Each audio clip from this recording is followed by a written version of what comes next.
Um segundo que eu tenho que desligar meu celular. Outro dia me ligou um cara de Santos, da área de café. O Renche, qual é o teu WhatsApp que eu quero te passar um negócio aqui? Você não tem WhatsApp. É. Já vi. Qual que é o seu telefone? Pera aí.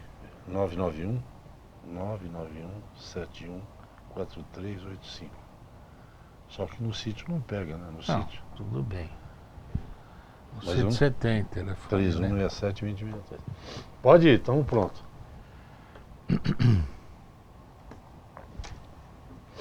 Vamos lá. Olá, boa tarde. Começa agora mais um programa Mercado Futuro. Eu vou lembrar você o seguinte, além do programa, você pode acessar várias outras coisas que eu faço aí na rede. Por exemplo, se você entrar na minha página no Facebook, tem uma página do programa, chama Programa Mercado Futuro. Lá tem sempre informações interessantes sobre o programa. Abaixo do link Programa Mercado Futuro, tem também o meu canal no YouTube, Direto da Bolsa, que eu acho que vale a pena você dar uma olhadinha também. Normalmente eu troco lá o comentário, ponho um comentário novo uma vez por semana. Além disso, tem a página no Facebook, tem o site hash.com.br e eu estou, como vocês sabem, no Twitter, enfim, nessas redes quase todas. Ainda não estou em todas, mas chegarei lá. Bem, o tema do programa desta tarde é muito interessante, que é um tema complexo, que vem sendo discutido há bastante tempo já, mas as coisas ainda não estão totalmente resolvidas. Hoje nós vamos saber algumas dessas questões que estão aí pendentes, questões não resolvidas. Trata-se dessa questão dos ativos ambientais, Código Florestal, ação de inconstitucionalidade, enfim, uma série de coisas. Vamos falar das nossas reservas naturais. O Brasil é um país que tem... Eu mesmo tenho reserva natural, vocês acreditam num negócio desse? Mata Atlântica ainda.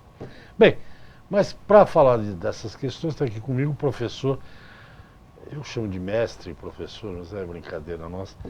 Ele é um professor, sem dúvida nenhuma. Eduardo Pires Castanho Filho, pesquisador científico do IEA.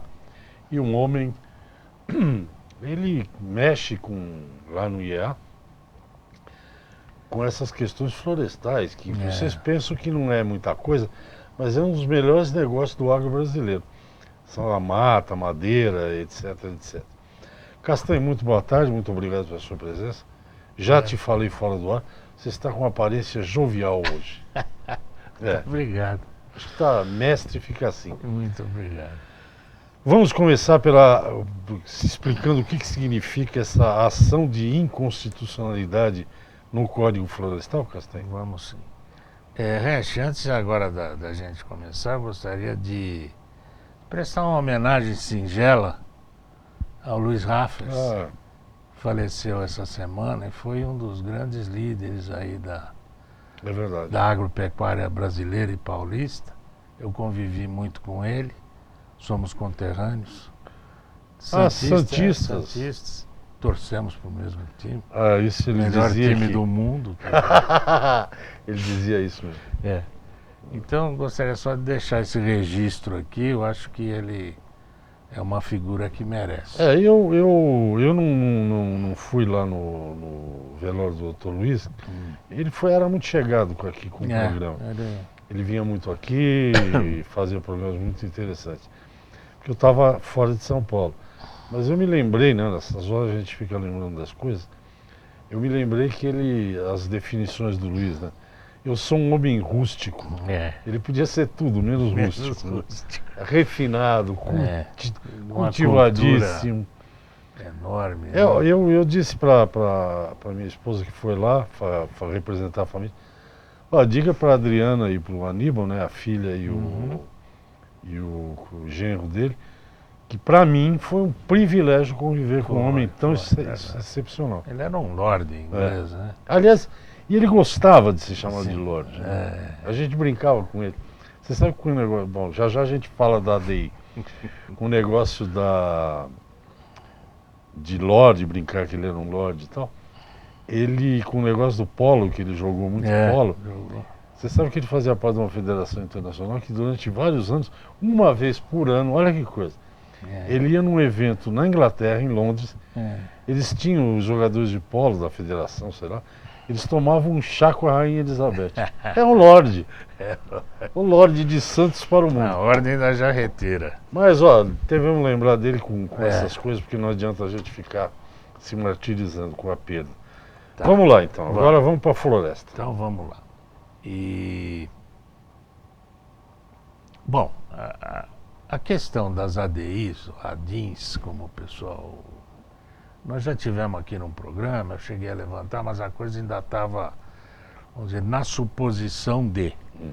Nesse período, houve uma audiência pública. Que você foi?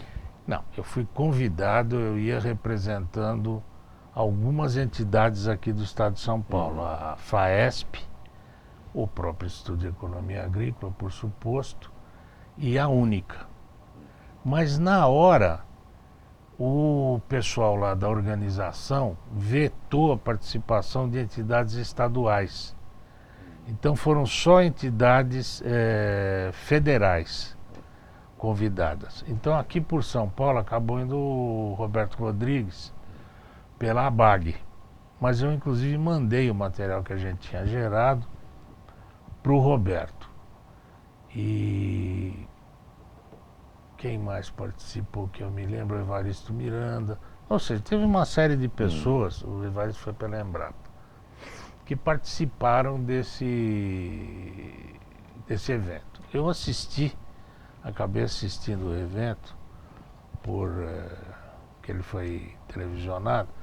Resch, honesta e sinceramente, não houve nada que justificasse a existência dessas ADIs, né?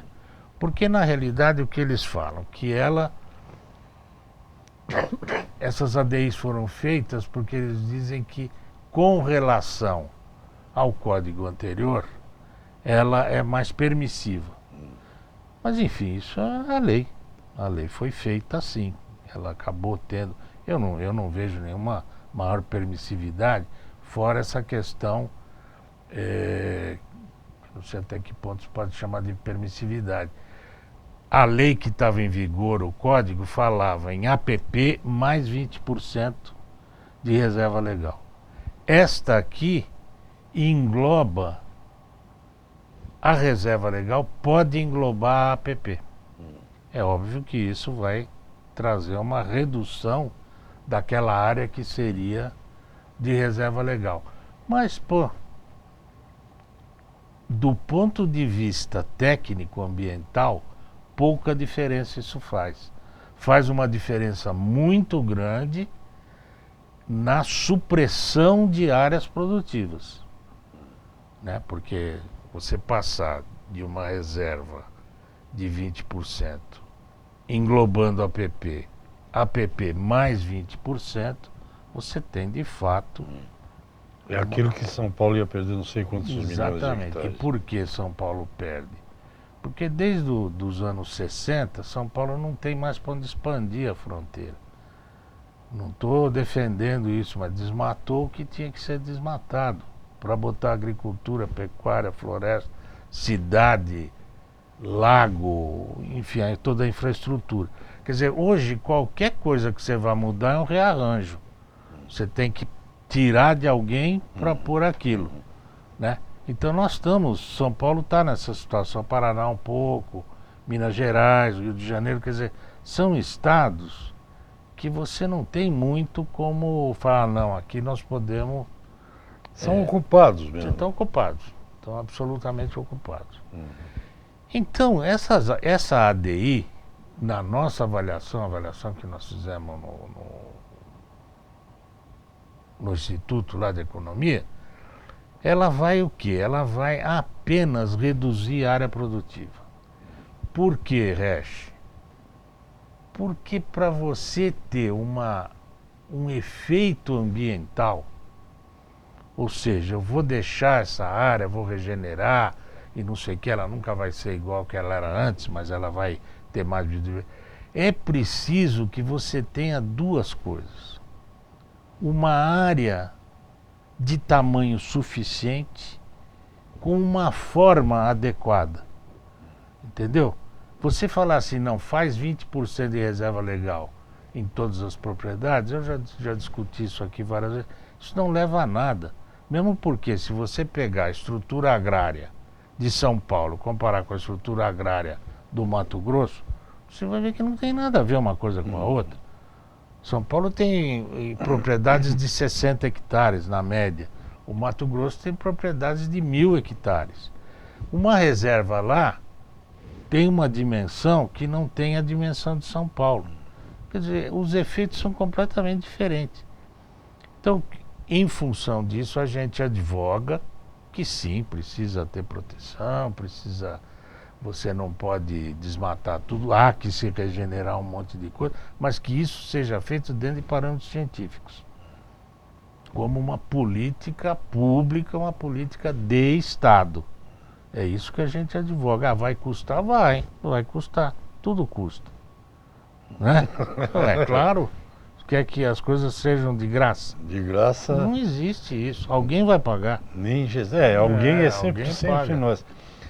Nós vamos no intervalo já. Tá bom. Eu converso com o pesquisador científico do Instituto de Economia Agrícola, a gravata é completamente top, mas a gente em direito, Eduardo Pires Castanho Filho, falando sobre essa questão que eu vou falar muito ainda sobre esse negócio. Falar não, ouvir sobre essa questão ambiental brasileira, porque afeta diretamente o produtor e a população, porque se você diminuir a área para produzir comida, vai produzir menos comida.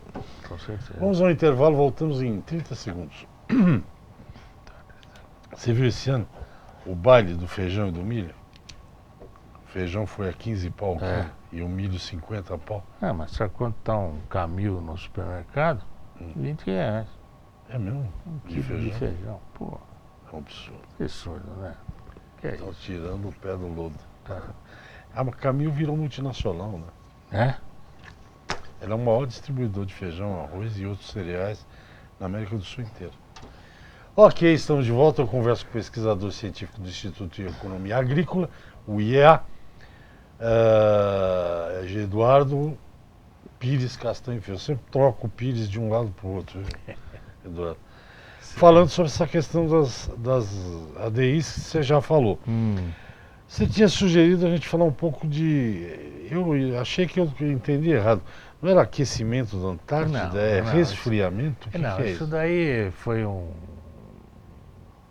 uma notazinha, digamos, que eu lembrei da questão das Olimpíadas. Estava todo mundo tenso, né, para esperar a abertura, que não saísse uma coisa... Foi surpreendente. Para mim foi surpreendente. Foi surpreendente, foi muito bonita, muito bem feita. Mas eu achei que teve um pouco de terrorismo ecológico, sabe? Eu não tinha visto por esse ângulo. Mas... Aquela história do aquecimento e que o mar vai invadir as cidades. Não são coisas assim tão... Eu vi... Pão, queijo. Você sabe que eu vendo lá, eu falei, nossa, mas está tão ecológica essa... Foi. Para o mundo foi bom. Foi isso. bom, mas é um pouco de terrorismo. Então, porque... porque primeiro a coisa não está assim tão pão, queijo. Aí eles se fixaram muito naquela questão do derretimento do Ártico, não sei o que, coitado do urso branco e não sei o que. Mas ao mesmo tempo, eu estava lendo agora esses dias, a Antártida está recongelando. Mas que boa notícia. Ela está crescendo, o gelo nela está voltando a coisa de 20 anos atrás, que é um fenômeno que ninguém sabe explicar. Entendeu? Porque todo mundo fala aquecimento, e de repente a Antártida está esfriando. E ela esfria. Agora, isso tem a ver com aquecimento? Não tem? Não sei. Mas é um fenômeno interessante, quer dizer, você bater num e não citar o outro, que de certa forma está... O norte está... Diz que está esquentando, mas ao mesmo tempo o sul está esfriando. Entendeu? Então você não tem esse movimento de derretimento do gelo capaz de fazer subir a maré. Uhum. Entendeu? Entendi. Então, eu achei assim, bateram muito numa tecla, sem dúvida, acho que precisa alertar e tal, mas eu acho que precisava ser um pouco mais científico nisso. Né? E aí chamar o CO2 de poluição. CO2 não é poluição. CO2 poluição, eu lembrei de você. Se não tiver CO2, você não tem planta, você não tem animal, você não tem vida. E uma coisa interessante que já tem muito cientista mostrando que o CO2 aumentando sim, mas é depois do aquecimento, não antes. Ele é consequência e não causa. Mas era só um... Não, mas é interessante. É interessante porque eles falaram aí. muito de CO2 lá Foi, durante foi. Agora, não tira o mérito da abertura que eu achei espetacular. Eu gostei mesmo. muito de quase tudo. Eu só lembrava do ursinho chorando em Moscou, que foi a que mais me marcou, foi aquele ursinho chorando. E essa daí foi muito espetacular. Bonito. Foi muito legal. Muito legal. Então era isso um pouco a questão. Eu queria te fazer uma pergunta aqui, que é a seguinte. Hoje a gente está discutindo isso aqui no café. Sei. A nova tecnologia, os celulares, o WhatsApp, por exemplo, ao mesmo tempo que eles criam, digamos, afastamento, você fala menos com as pessoas, vê menos as pessoas, porque você manda mensagem o dia inteiro e tal, tem o outro lado, que é o seguinte, outro dia alguém me ligou e falou, a família da minha esposa está espalhada pelo mundo, um no México, outro em Chicago. A gente se encontrou, todo mundo trocou o WhatsApp, agora a gente ficava uns anos sem conversar e agora conversamos. Isso, na minha opinião, vai dar uma mudada nas relações sociais. Não é assunto para mim nem para você. Acho que é para sociólogos. Levando-se em conta que esse código florestal, voltando para o nosso assunto,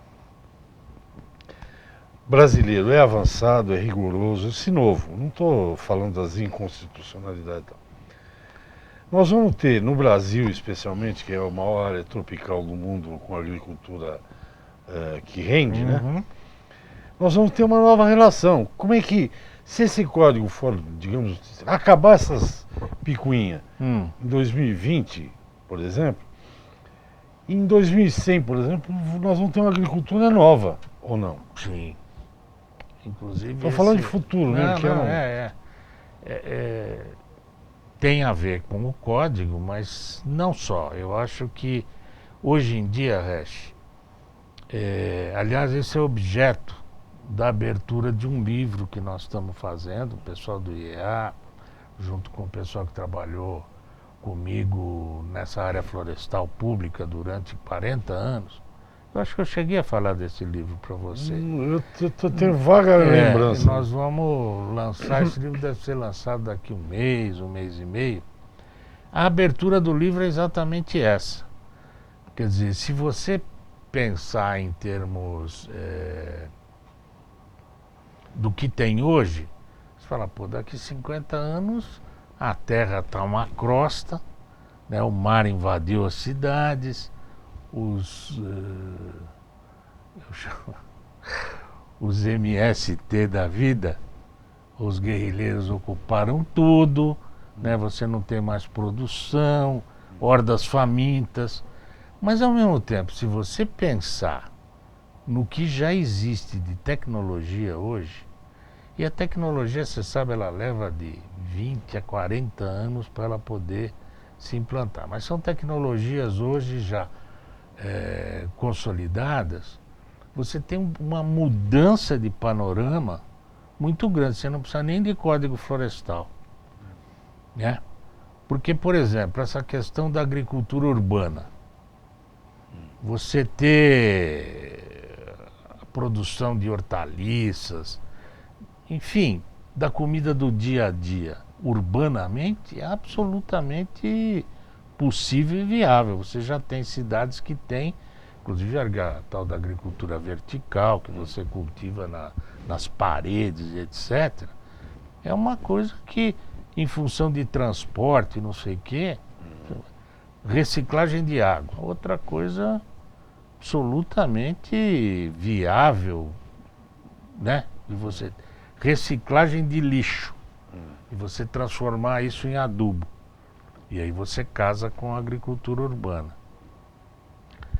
Você tem hoje você tem a possibilidade da produção de proteína animal, fazer bife, com cultura de tecido.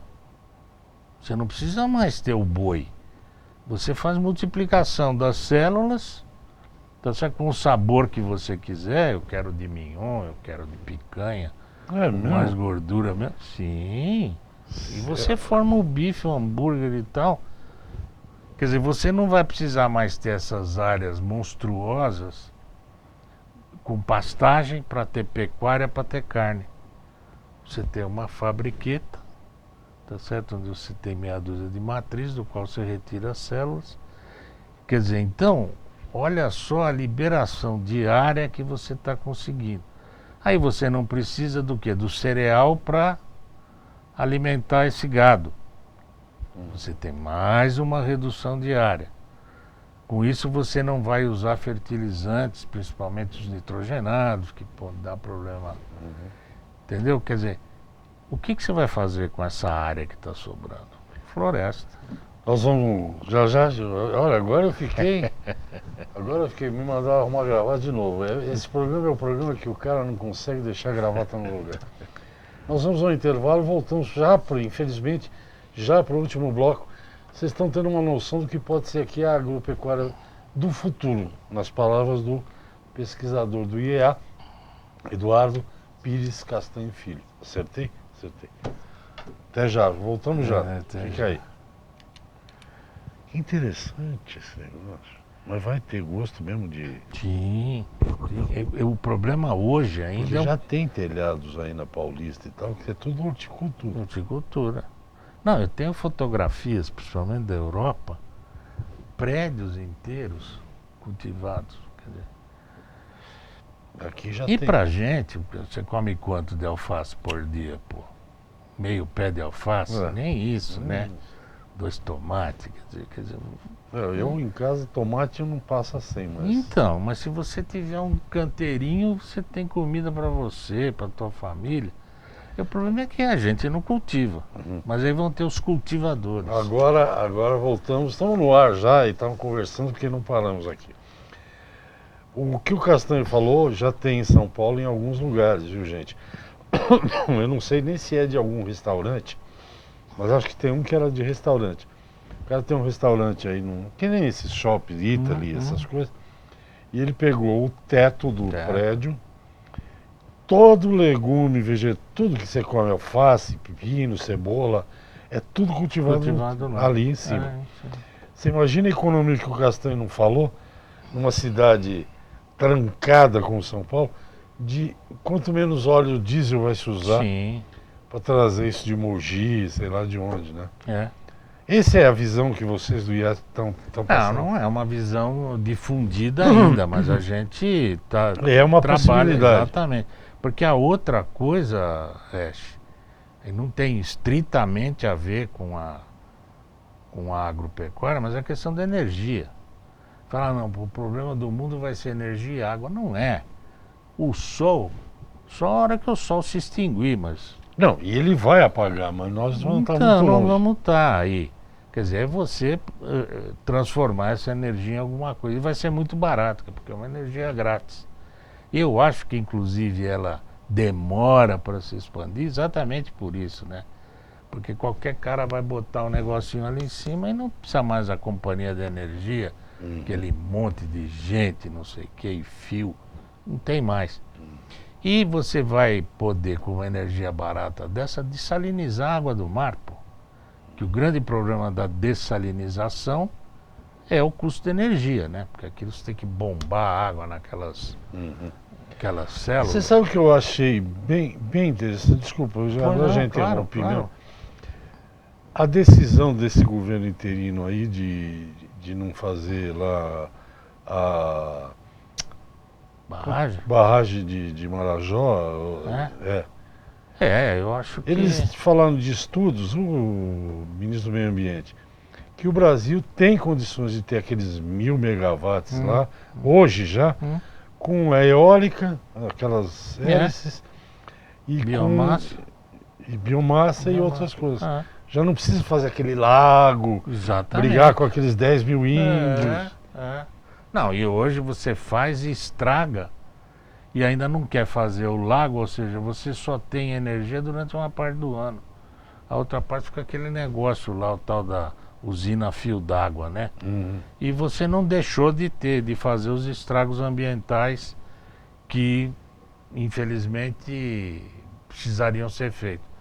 Então, acho que é meio sem função mesmo você fazer essas brutas. Parece uma pirâmide. O problema é o que as empreiteiras vão fazer. Ah, né? Mas deve ter outra coisa para fazer, cara. A estrada que eu ando aí, ultimamente, tem tanto buraco, só ali dá para trabalhar uns 5, 6 anos para tapar buraco. Não precisa muito esforço. De uma maneira geral, a tua análise sobre a questão ambiental, ela vai caminhar para o bem ou você acha que ainda vai ter muito atravancamento? Não, eu acho que sim, eu acho que precisava desburocratizar algumas coisas e ter um pouco mais de critério técnico. Então essa questão de você transformar uma floresta, que você precise fazer uma reserva legal e tal, se o Estado assumir isso, ele pode transformar isso, aliás tem um programa estadual feito até com o pessoal aqui da BMF, que é transformar esses excedentes e tal em ativos ambientais. Quer dizer, florestas nativas comercializáveis do ponto de vista financeiro, inclusive como um ativo mesmo, sem você precisar necessariamente destruir essas florestas, pelo contrário. Agora, está muito mal ajambrado. E aí tem a ver com a questão do CAR, aliás, que é o Cadastro Ambiental Rural, o PRA, que é o Programa de Recuperação, e o CRA, que é um certificado que é emitido em função desses PRAs. E aí você comercializaria isso. Mas isso acho que a gente pode deixar para um... Olha, eu acho o seguinte, nós temos pouco tempo já, eu acho o seguinte, nós já falamos isso aqui, você defende, duas coisas que você defende que eu acho fundamentais para a questão ambiental. Estudo científico, não pode dar chute. Verdade. Eu acho, não funciona. E a segunda coisa, a área de... Ninguém vai manter floresta só dando despesa, sim, a não ser o Estado. É obrigação do Estado. Como saúde, educação e segurança. Claro. Você acha que alguém vai... O cara vai manter uma área só porque é bonito e é verdinho? Serviço público, né? Eu acho que... É uma oneração que... Claro, no fim é capaz de virar imposto e nós que vamos pagar também. Mas sendo... é a função do Estado. É isso mesmo, né? Resumindo, acho que é essa a história. É isso mesmo. Porque você pega... São Paulo, uma vez você veio aqui, você me falou que a área florestal de São Paulo, de reserva, né, de floresta, estava aumentando. Tá aumentando. Então não tem porquê. Eu fico impressionado com o seguinte, para a gente arredondar aqui. Eu estou morando a menos de 30 quilômetros de São Paulo. Dentro do terreno, a gente tem 60% da área é Mata Atlântica intocada. Aquelas samambaias lindas e tal. A gente usa um pedacinho. Certo. Mas não é nem rural, é cidade. Entendi. É considerado município. Urbano ainda. Passa um riozinho lá, Castanho. Sei. Inacreditável. Eu achava que esse rio, a 20 quilômetros de São Paulo, era quase um esgotão. Esgotão, né? Você acredita que o caseiro pega lambari, já fez me mostrar bagre? Bagre, bom tamanho. Bagre. Ou seja, lambari não anda em água que não tem oxigênio, né? Exatamente. Então eu acho que dramatizam muito, né? Eu acho que tem casos e casos, né? Nós estamos do lado de São Paulo. Mas é um lugar que hoje demorou para ser ocupado. Eu acho que já tem as regras hoje.